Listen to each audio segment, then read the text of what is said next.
So here's how I'd summarise what Paul is saying in this passage.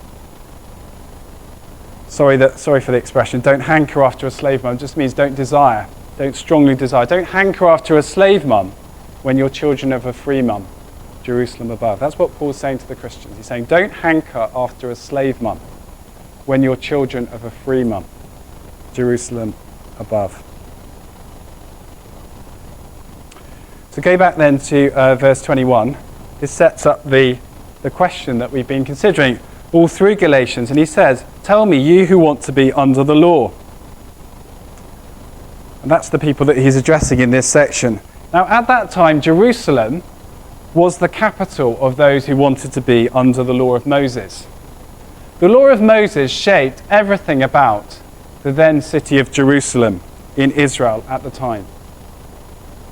The law of Moses provided for Jerusalem's temple, for its priests, for its sacrificial system, for everything to do with its worship of God. The law of Moses, the first 5 books of the Bible, provided for the ruler in Jerusalem, its governors, its laws, its justice.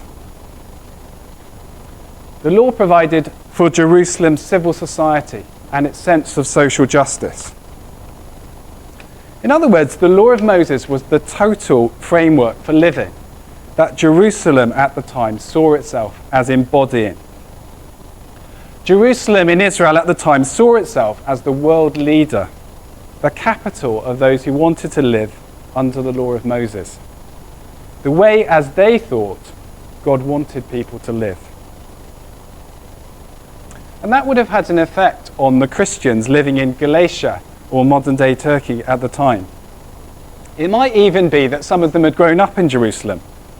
Perhaps that whole way of living of Jerusalem at the time had shaped their childhood from the earliest years. Many of them wouldn't have grown up in Jerusalem, but some of them would have been ethnically Jewish people.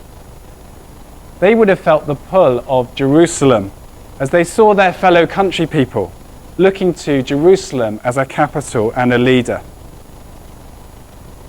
But it wouldn't just have affected even the ethnically Jewish people in the church in Galatia, it would have affected all of them.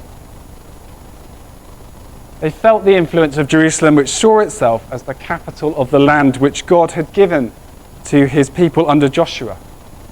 Jerusalem was the place where God's king had reigned for hundreds of years, and the place that at the time was Paul was writing claimed to be the centre of God's people. Now, all of us here in 21st century London will feel the pull of people or communities, either in our past or in our present, who claim to have that place in our lives, who claim to want to shape our values and nurture us. It may be that in your past, an institution like a school or a college, a church or a mosque or a religious institution, or a workplace or an employer even, claims that effect on you, makes a claim on what your values should be. But often it's even more profound than those institutions, isn't it? Often it's our families, our natural families that we were born into. And sometimes, most profoundly of all, it's actually our actual mum who has that effect on us, isn't it? Who has that place in our life.